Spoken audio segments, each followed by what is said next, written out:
Bom, como a gente está numa plateia bastante variada em termos de conhecimento da área, eu vou explicar algumas coisas com um pouquinho mais de detalhe. Se alguém já tiver o conhecimento, vocês me perdoem.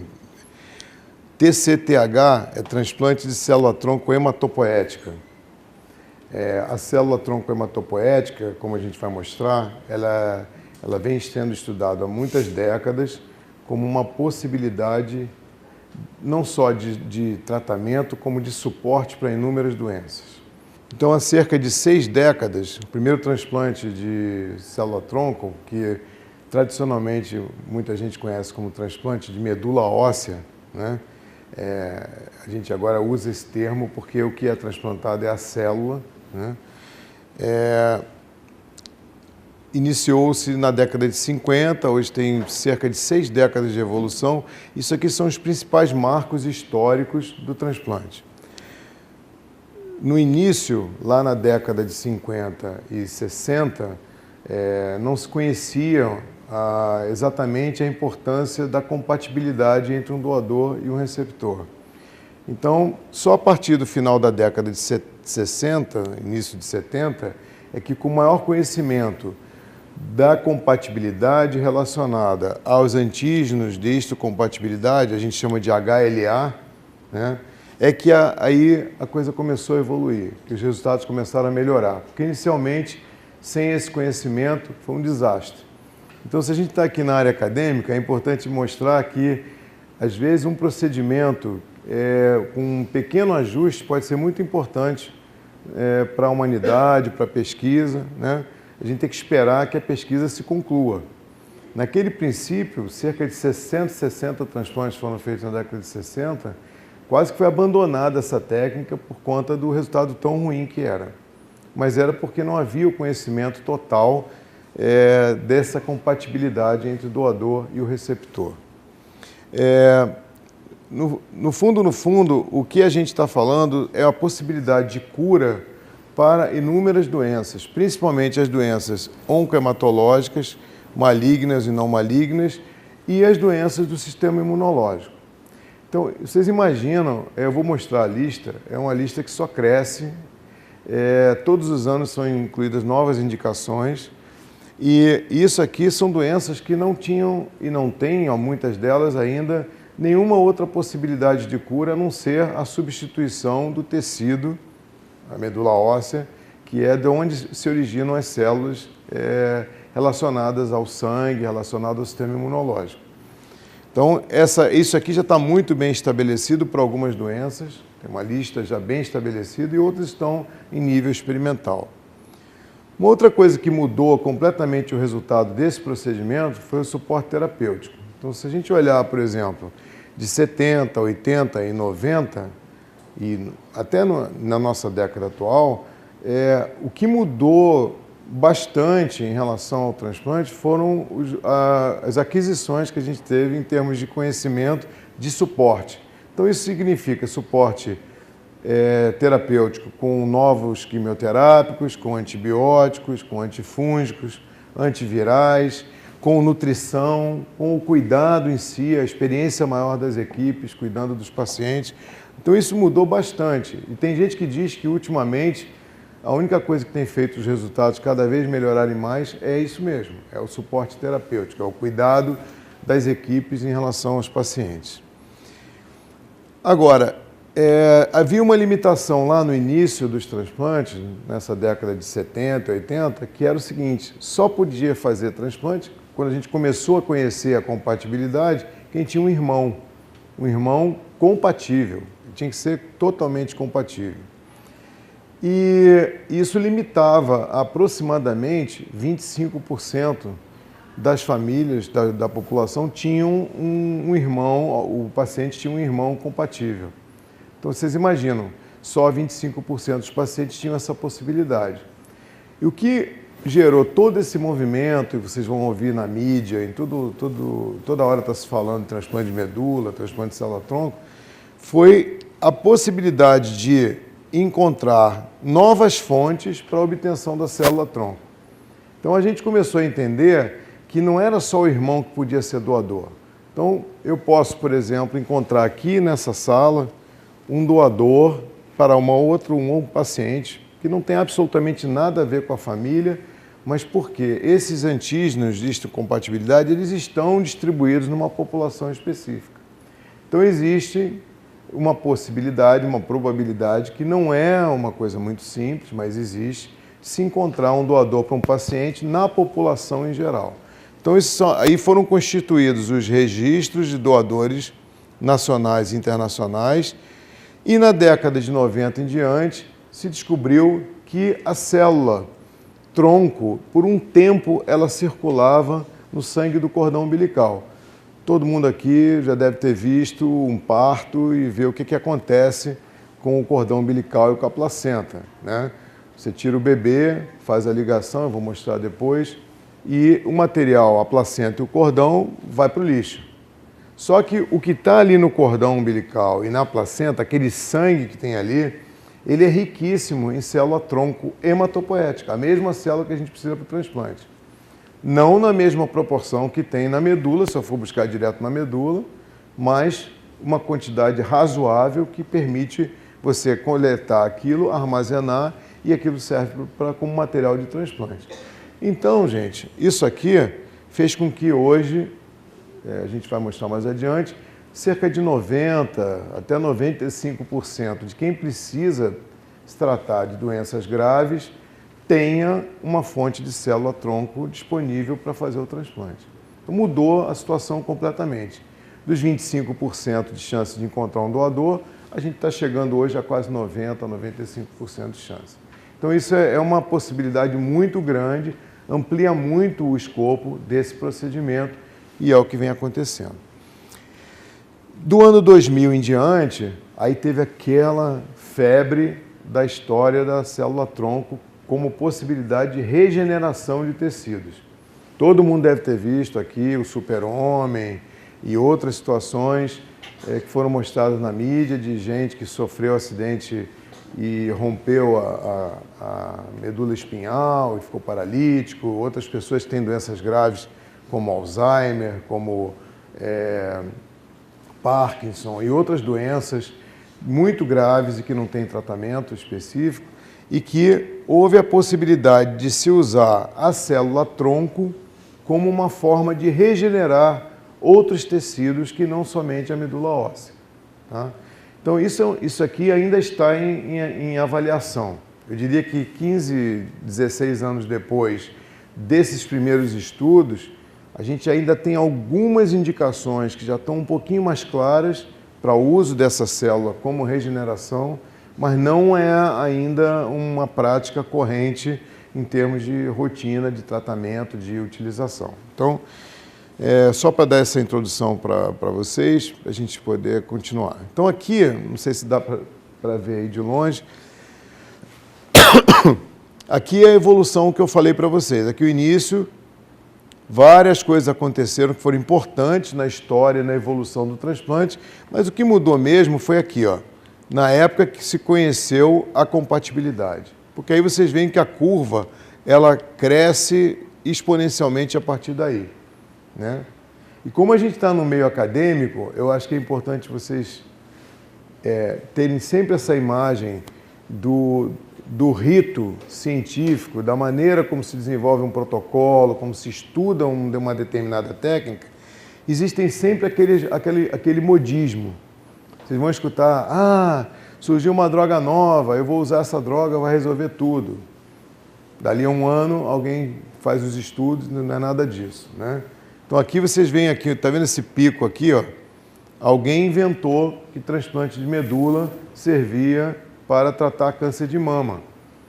E só nos Estados Unidos, mais de 20 mil mulheres foram tratadas com câncer de mama. Até que alguém, logo em seguida, 2 anos depois, percebeu que não era nada disso, que o resultado não mudava e que não ajudava em nada. Então houve esse pico e depois voltou a um crescimento normal aqui dos transplantes, né? Então, assim, é um procedimento que hoje é realizado no mundo, aproximadamente em torno de 60 mil procedimentos são realizados no mundo, tá?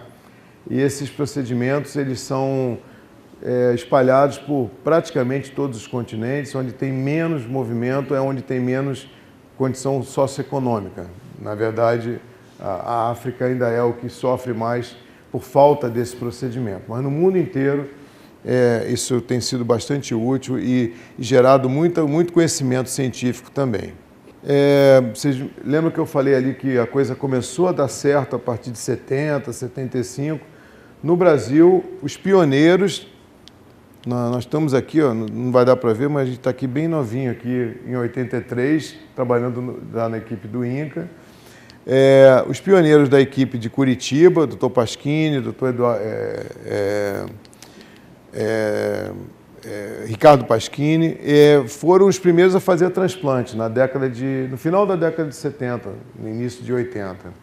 E o Centro de Transplante do INCA começou aqui, em 83, também com a doutora Mary Flowers, que hoje é uma brasileira, apesar desse nome, essa baixinha aqui, nordestina, mas que está nos Estados Unidos, é brilhante, é uma pessoa que tem muito nome na comunidade científica.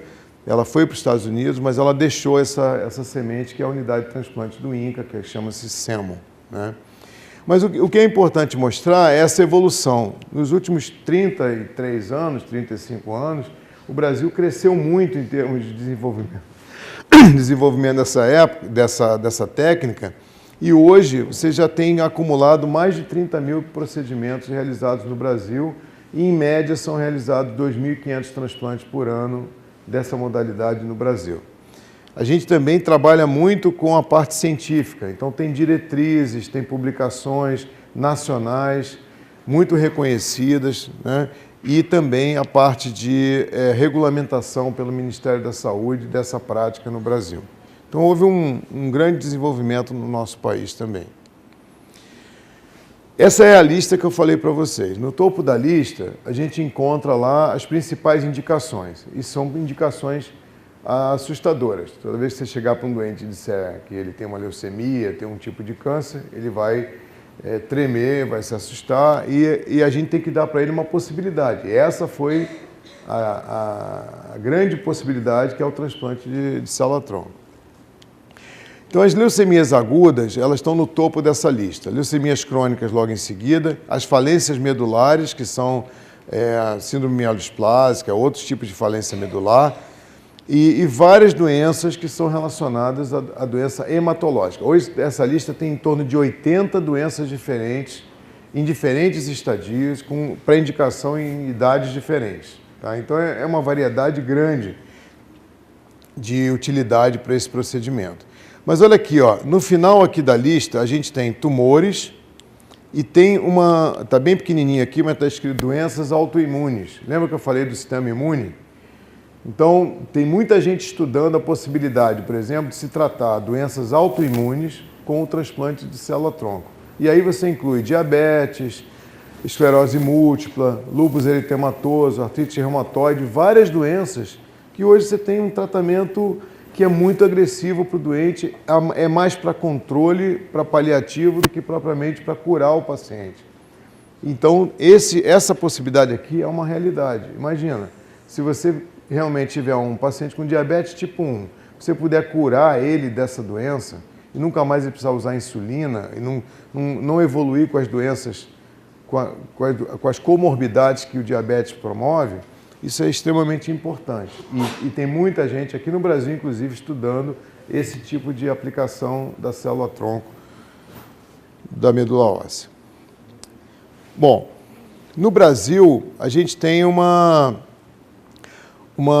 dificuldade, e aí eu vou falar agora um pouquinho mais específico sobre aquela possibilidade de encontrar doador e tal.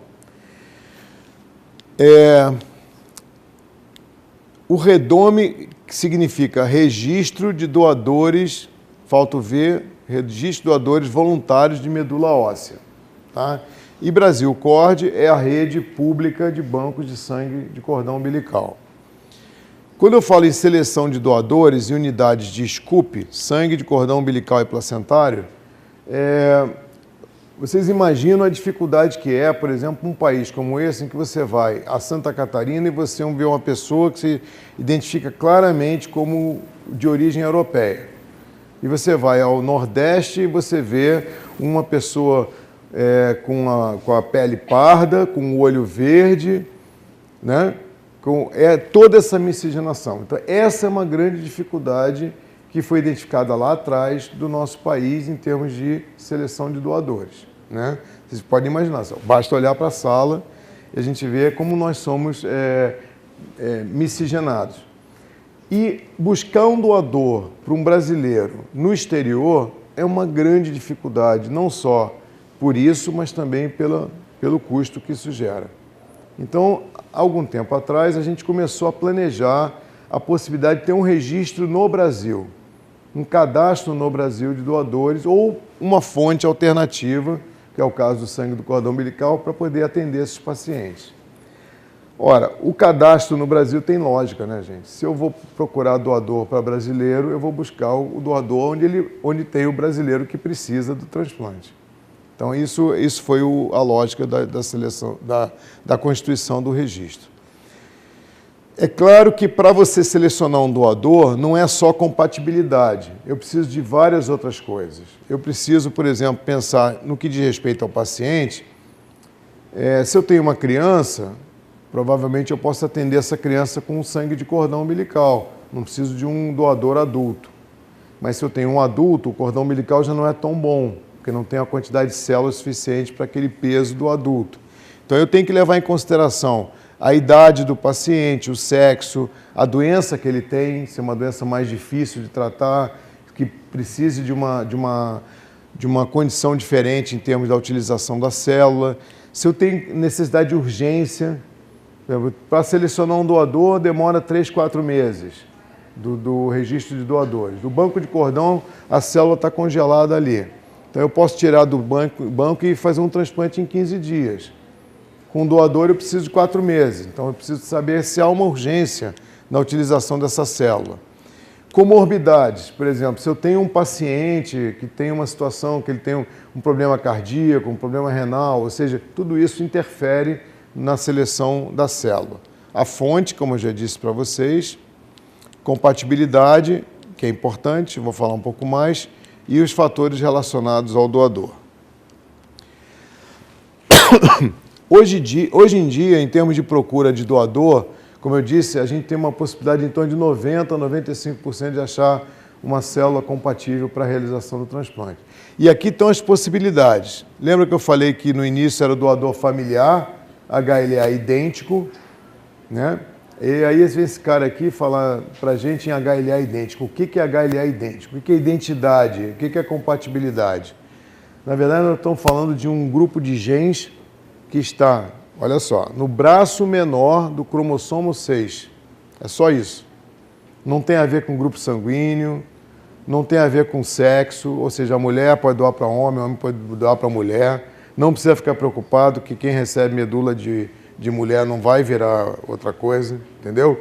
Vai continuar sendo homem, mas assim, não existe essa incompatibilidade. Grupo sanguíneo também não tem nada a ver. Pode doar O, pode doar para A, não tem a menor diferença. A diferença está no grupo de genes chamado complexo principal de histocompatibilidade, é o MHC, que está no braço menor do cromossomo 6. Olha só, é bem específico. Por isso é difícil achar um doador compatível, porque é só aquilo ali que gerencia toda a nossa situação em termos de imunologia. Tudo que vocês ouvem falar de reagiu a uma infecção, fez uma doença autoimune, está tudo relacionado com esse MHC, que é o sistema que controla as nossas reações a agressões externas. E também a compatibilidade entre órgãos e transplantes de tecidos em geral. Então, o doador HLA idêntico é o ideal, é o familiar idêntico, é o irmão, mas depois eu vou mostrar para vocês a dificuldade em relação a isso. 25% só tem esse doador aqui.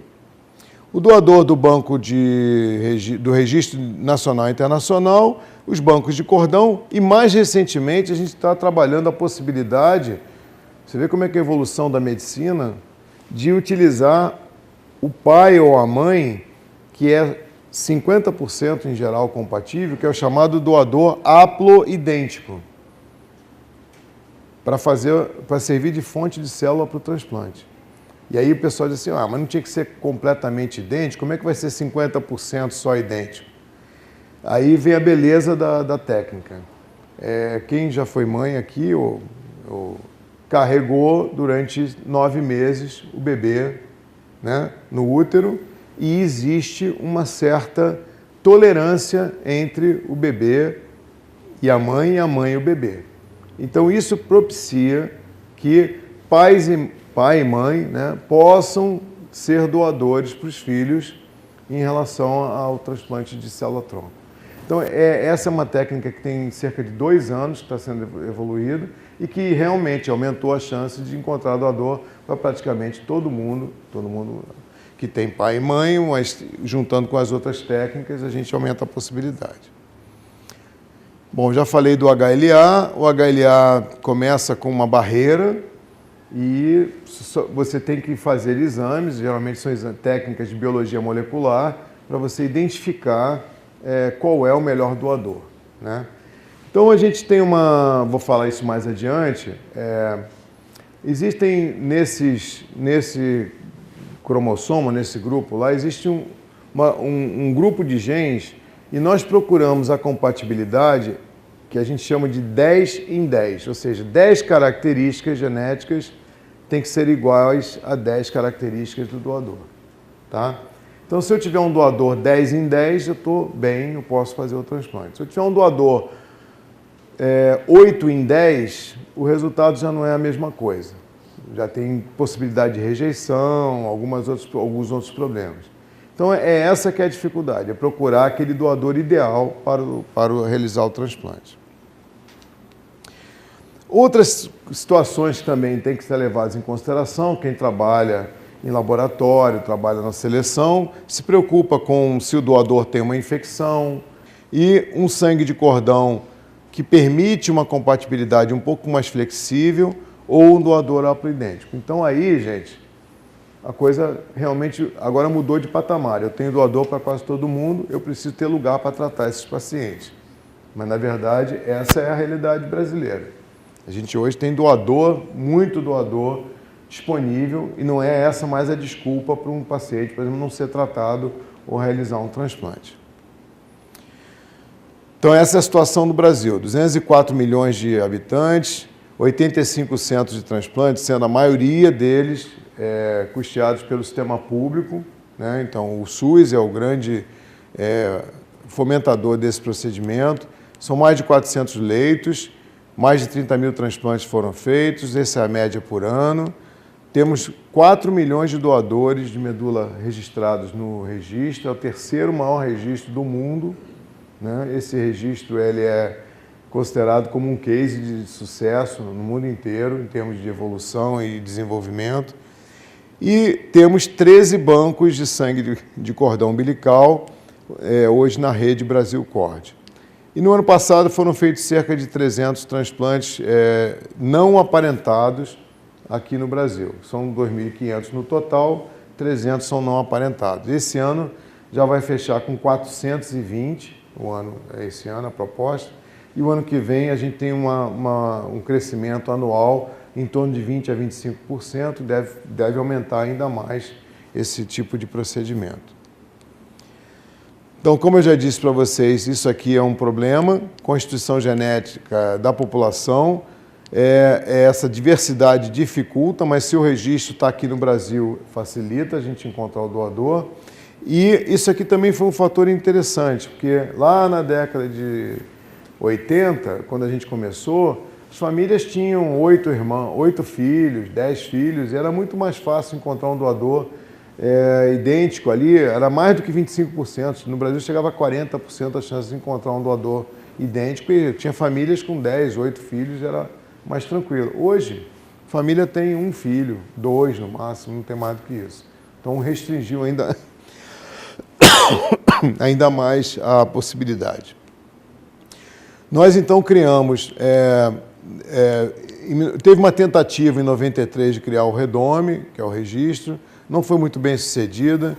depois foi transferido para o INCA em 99 e em 2003 foi o grande avanço nesse registro, que ele se tornou o terceiro do mundo. Várias campanhas foram feitas, a gente faz uma mobilização nacional, o que trouxe hoje uma distribuição muito importante desse registro. O REREM é o registro de receptores, a gente cadastra cada paciente que precisa fazer um transplante, via online, internet, e o médico ele pode incluir seu doente que está precisando de um transplante, ele vai incluir nesse REREM aí, e isso é cruzado com o banco de doadores.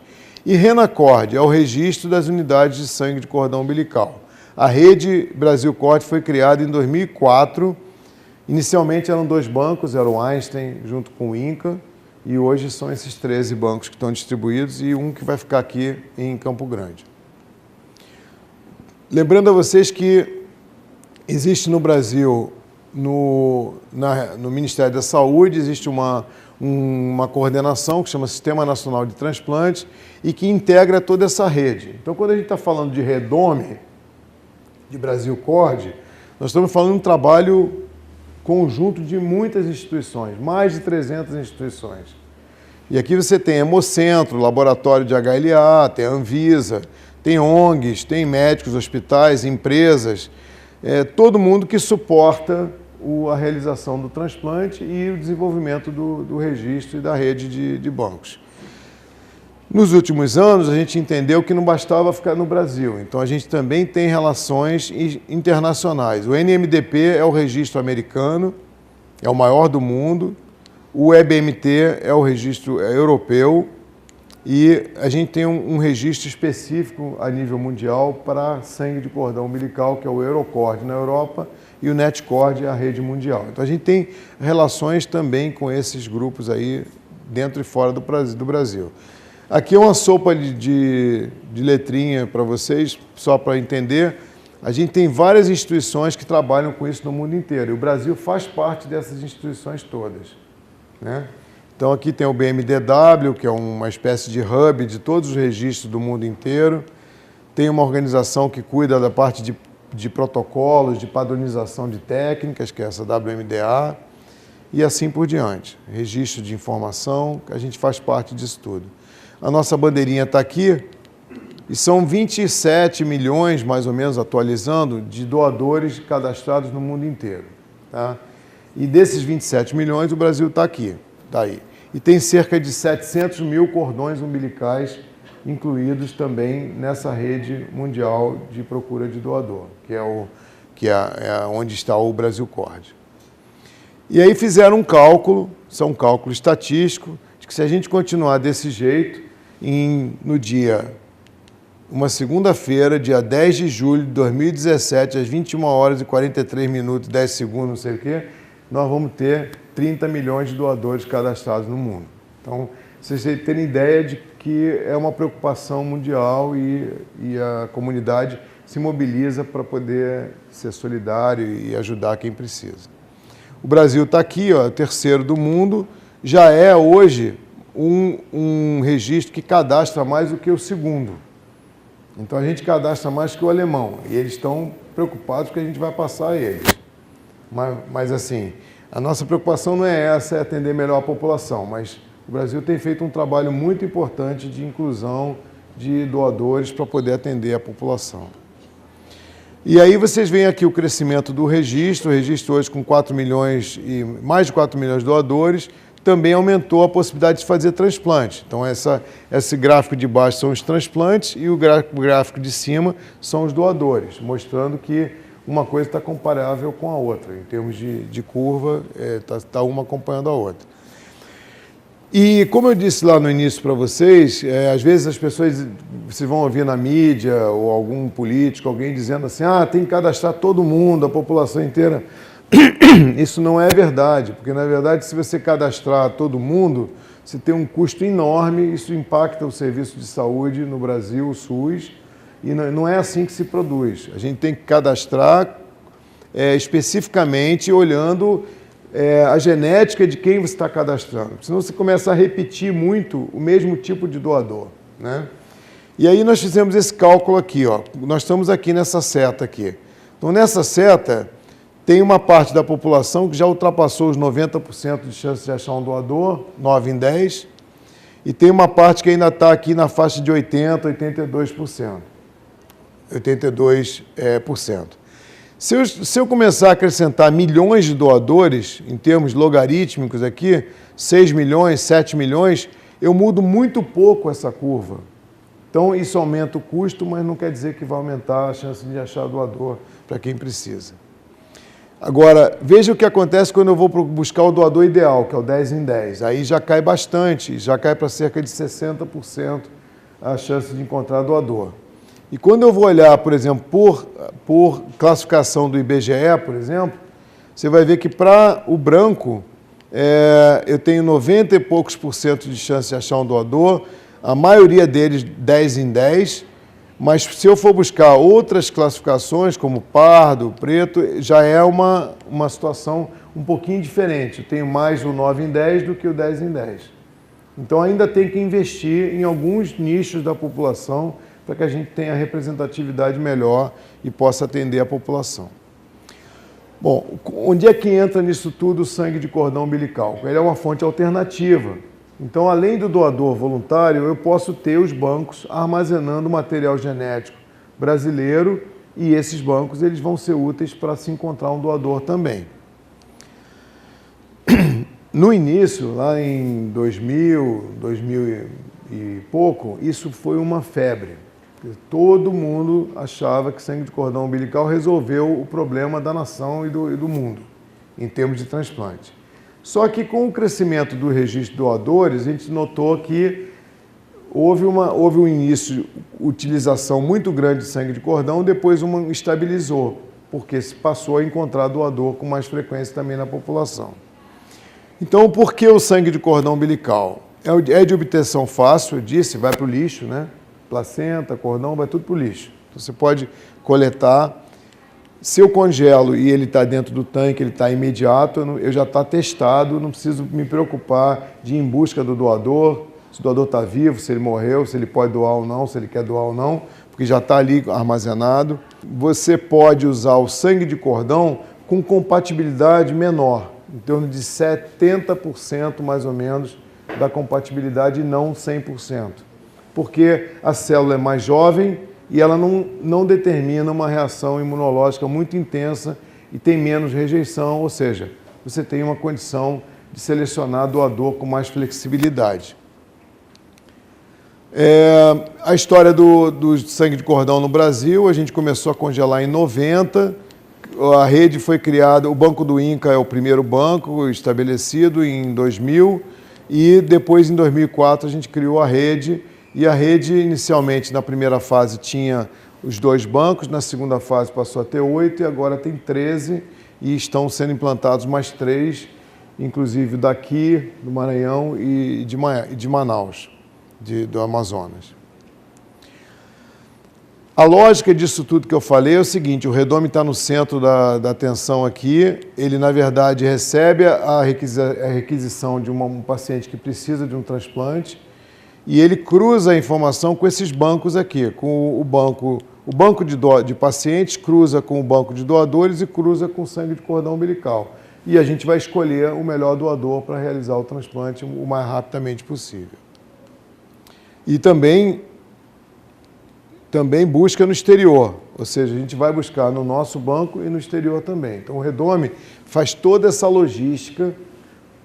Não sei se vocês entendem como é que funciona, mas, por exemplo, se eu encontrar um doador na Alemanha, o material é colhido lá e vem para o Brasil e o transplante é feito aqui. Se eu encontrar um doador no Brasil para um alemão, eu mando o material para lá e eles fazem o transplante lá. Então, isso é uma rede, né? Funciona como rede. Essa é a distribuição dos bancos de cordão no Brasil hoje. Os que estão escuros que já estão em atividade, que estão em vermelhinho, são os que ainda vão entrar em atividade. Então tem aqui Campo Grande, Amazonas e Maranhão para entrar em atividade. E a ideia não é só, eu estava conversando com o Rodrigo, na verdade a ideia não é só se disponibilizar um banco aqui em Campo Grande ou no Maranhão e aquilo fica lá um tanque esperando para ser usado o material. Não. Quando vem o banco de cordão, vem tecnologia. vem inovação tecnológica, vem um laboratório de criobiologia junto com o projeto. Então a gente apoia o laboratório de criobiologia, processamento de células, que serve para pesquisa, que serve para outras utilidades em termos de célula-tronco, mas também treina pessoas, também faz as pessoas evoluírem seus projetos de pesquisa, né? Então você dá uma condição de inovação tecnológica muito importante. E a gente está agora no processo de acreditação internacional para que esses bancos sejam reconhecidos por organismos internacionais para a gente poder mandar material para fora também. O desenvolvimento desse projeto, ele seguiu todo um trâmite, né? E a gente, então, mapeou prováveis doadores, como é que faz a coleta, como é que processa as células, criopreservação, congelamento, né, em nitrogênio, o armazenamento a longo prazo, as células, como é que elas são tratadas para que elas não se deteriorem. Para vocês terem uma ideia, uma célula dessa pode ser guardada por 25, 30 anos, sem modificar absolutamente nada seu poder biológico. Tá? Ela continua viva, latente, dentro de um tanque, mas ela pode ser mantida viva em estado latente.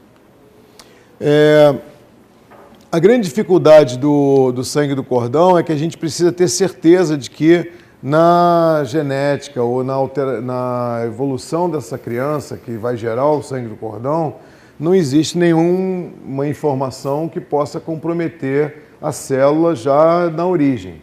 Então não tem infecção, não tem uma doença genética que vá transmitir para o doador, para o paciente, né, no caso. E também, ao mesmo tempo, a gente tem uma preocupação da quantidade de células que nós vamos guardar. Vocês imaginam, tem um bebezinho, eu coleto ali 100, 150 ml de sangue de cordão umbilical. Eu vou transplantar um sujeito com 120 quilos ou 100 quilos, provavelmente a quantidade de células daquele cordão não é suficiente para um adulto com 120 quilos. Então, existe a necessidade de se quantificar quantas células são guardadas do sangue do cordão umbilical. Então, a gente está em busca sempre dos melhores cordões. Não se guarda qualquer cordão, qualquer sangue. A gente guarda aqueles que têm a quantidade de células que vão proporcionar o transplante para o maior número possível de pessoas. Então, porque se não for assim, a gente vai acabar transplantando só crianças. Crianças com um peso até 50 quilos, 40 quilos nessa faixa, né? Então, é muito importante o trabalho das enfermeiras, o trabalho da equipe que vai para a maternidade. Então, cada banco de cordão desses que a gente falou tem maternidades selecionadas onde as enfermeiras do banco ou treinadas vão lá colher esse material. E antes elas fazem uma triagem no pré-natal, esclarecem à família a importância da doação, fazem, além de tudo, o termo de consentimento ser assinado, informam a família e coletam o material. Nessa triagem das gestantes, existem vários dados que são coletados, é um questionário. Isso inclusive, consultado o prontuário do pré-natal dessas gestantes, para a gente ver se tem alguma infecção, algum problema. Então está aqui o método de coleta, a gente preconiza o método de coleta externo. Não sei se você quiser apagar a luz, se não estiver vendo direito, mas, na verdade, aqui você tem uma mesa estéril, um suporte, a enfermeira paramentada, ela pega esse material depois que o obstetra libera o material, ou seja, a gente não interfere no parto, até pode, mas não é o ideal. E aí a gente, com a placenta e o sangue do cordão umbilical, se coloca a placenta nesse suporte aqui. Aqui tem o cordão, ele está estendido aqui, tá? Então, aqui é a parte que está em contato com a mãe da placenta, virado para cima, e para baixo o sangue do cordão, o cordão umbilical estendido. Ela vai proceder a uma asepsia, ela vem com agulha, com o equipo já montado, conectado a uma bolsa, e ela vai puncionar o vaso do cordão umbilical, e aí vai, como se estivesse colhendo um sangue, ela vai puncionar e esse material vai passar para essa bolsa aqui e elas extraem a maior quantidade possível de sangue de cordão que está ali armazenado, que dá uma média de 120, 150 mililitros de sangue, mas é rico em célula-tronco. Depois esse material ele é acondicionado de maneira adequada, com um controle de temperatura. As amostras são colhidas tanto da mãe quanto do cordão e são levadas para o laboratório do banco de sangue de cordão, onde eles dão entrada e são incluídos num sistema informatizado. Então aqui é um pass-through, é uma janelinha onde o material entra no laboratório, onde o técnico está paramentado e ele vai então fazer a seleção dessas células para preparar para o congelamento. E são feitos exames na mãe e no bebê para garantia de qualidade desse material. Tá? Esses exames são exames principalmente para doença infecciosa e doença genética relacionada ao sangue, né? Todo o sistema de transporte ele possui uma espécie de data logger, que é um chipzinho que a gente coloca na bolsa de sangue para transportar da maternidade até o laboratório, para que a gente tenha controle da temperatura. Aqui eu imagino que tenha problema no verão. No Rio é 42 graus, que pode ser 50 se bobear ficar no sol. Então isso mata a célula. Então a gente procura transportar com controle de temperatura esse material para evitar de desgastar a quantidade de células. Então é mais ou menos isso aqui. Aqui está o bebezinho, ele não sofre nada, ele é o doador, ele nem sabe que é doador, mas ele é o doador. Ele doa, mas ele está saudável, ele vai para a mãe, vai para o berçário, ele não sofre nada. A placenta, que é para o lixo, ela vem para o suporte, e vai ser coletado o material, e depois nós temos métodos de separação celular. Então esse aqui é um método de separação celular, e no final das contas eu tenho aqueles 150 mililitros, eu vou ficar com aproximadamente 25 mililitros numa bolsinha desse tamanho aqui, quase da palma da mão, o tamanho de uma bolsinha, e esse material é que vai ser congelado. Esse congelamento, esse é o processamento, são dois tipos de congelamento, de processamento que a gente tem, tudo automatizado, tudo sistema fechado, não abre o sistema, não contamina, é bem tranquilo e dá uma boa produção. Esse é o laboratório do INCA, onde a gente tem tanto a parte de processamento quanto o armazenamento, onde estão os tanques do bioarquivo. E esse bioarquivo é que vem aqui, para o banco daqui de Campo Grande. Então, na verdade, o bioarquivo é a técnica mais moderna de congelamento em nitrogênio líquido e que garante segurança para o material que está armazenado. Porque esses tanques aqui, quem já viu aqui matéria na televisão sobre congelamento de célula? Que abre tanque, aparece aquela fumaça, parece coisa de feiticeiro, né? Aquilo. Na verdade, isso acabou. Aí a televisão fica muito frustrada porque a gente não abre mais o tanque para sair a fumaça. Então, porque esses tanques são fechados e isso aqui é um braço mecânico. Então você entrega a bolsa para o braço mecânico e ele coloca dentro do tanque. Quando você quer a bolsa, você digita no computador, ele te entrega na mão a bolsa e você tira. Não vê mais fumaça. Então, acabou com a festa da televisão. Isso é inovação tecnológica, gente, porque isso permite que uma célula dessa fique guardada por anos e anos sem perder absolutamente nada. Tem proteção total do material.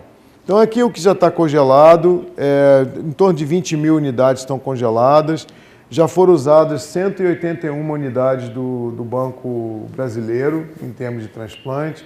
Em média, a gente usa em torno de 10 a 12 unidades brasileiras para o Brasil, mas agora com o envio para o exterior isso vai aumentar, né? Então a gente está esperando aí uma utilização maior do material. E como eu disse para vocês, o sangue do cordão umbilical ele pode ser hoje utilizado para o transplante, usando todos esses critérios, mas a gente tem uma esperança de que possa usar também em terapia celular. Existem grupos nos Estados Unidos usando para vários tipos de doenças neurológicas, para pacientes que sofrem asfixia neonatal.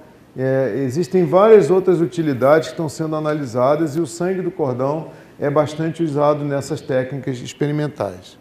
Estamos no processo de acreditação, como eu já falei. Esse processo de acreditação ele é internacional e vai propiciar a gente mandar material para o exterior. Só para rapidamente mostrar para vocês alguns resultados aqui do Brasil.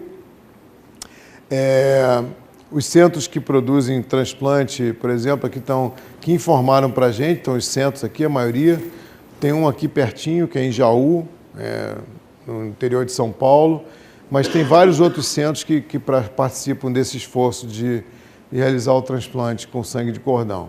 E aí é aquilo que eu falei para vocês, quando a gente não tinha muita alternativa, o sangue do cordão foi muito utilizado pelos brasileiros. Com o crescimento do registro de doadores e outras alternativas de doação, houve uma queda até estabilizar, agora está estável. Então a gente está usando várias fontes e o cordão é mais uma fonte alternativa de utilização. As doenças mais frequentes são as doenças que incidem na criança, então a falência medular, anemia plástica, Fanconi, imunodeficiência congênita e outras doenças genéticas, são as benignas. E no caso das leucemias, as duas leucemias, mieloide aguda e linfóide aguda, como a principal utilização no Brasil também. E aí, para quem não está acostumado, essa curva assusta um pouco, porque a curva de resultado do transplante de medula é essa aqui, se você pegar ela globalmente, né? Então, globalmente significa todo mundo, qualquer tipo de doença, qualquer tipo de situação grave ou agudo, crônico ou agudo, mais avançado ou menos avançado. Em torno de 45% a 50% é a chance de sobrevida com o transplante de medula. A gente consegue melhorar isso na medida que você utiliza o transplante mais precocemente. Então, por isso a importância de achar um doador, quanto mais rápido achar, melhor para que a gente possa resolver os resultados. E vocês veem que aqui no início, quando a gente começou a fazer transplante, o paciente, aquele 1 lá em cima significa o começo e cai para 50% já nos primeiros meses. Significa que o suporte do paciente lá atrás, na década, quando a gente começou a fazer, ele precisou de muitos ajustes para conseguir melhorar alguma coisa. Então, a gente perdia muito doente nessa primeira fase aqui, nos 50%, quase que 50% dos doentes morriam, né, justamente nessa primeira fase do transplante. Hoje, essa curva já melhorou bastante para algumas doenças, chegando a 80% de sobrevida. Para outras doenças, continua em torno de 40%. E essa é a realidade, não é no Brasil, é a realidade mundial. Mas o mais importante é que com isso a gente consegue dar alternativas para quem não tinha, né? Então essa é uma menina que foi a primeira transplantada com sangue do Brasil Cord, foi transplantada em outubro de 2004, ela estava há 1 ano esperando um doador, não achava doador na época, achou um cordão no INCA, esse cordão foi transportado para Jaú, ela tinha uma leucemia aguda, e ela aqui mandou essa foto aqui, anos depois, recuperada, plenamente recuperada e curada da sua doença, porque fez o transplante com sangue de cordão umbilical. Então isso é uma situação que é de solidariedade, é de toda a população, é um patrimônio da nação, a gente tem isso claro, e mais recentemente a gente está numa campanha, a gente aproveitou, é lógico, a Olimpíada, para poder fazer uma grande campanha para atrair o jovem para o registro, para atrair o jovem para essa solidariedade e também usando os atletas aqui, o nosso arqueiro e vários outros atletas que participaram. Isso é uma campanha mundial, chama World Marrow Donor Day, que vai acontecer agora no dia 17 de setembro e o Brasil, com essa mobilização toda, está candidato a ganhar o prêmio do melhor registro do mundo, que vai ser dado agora em novembro, lá numa solenidade lá nos Estados Unidos. Então, é uma satisfação a gente ter esse tipo de resultado. Aqui, agradecimento é uma rede enorme de profissionais e de instituições que participam desse esforço.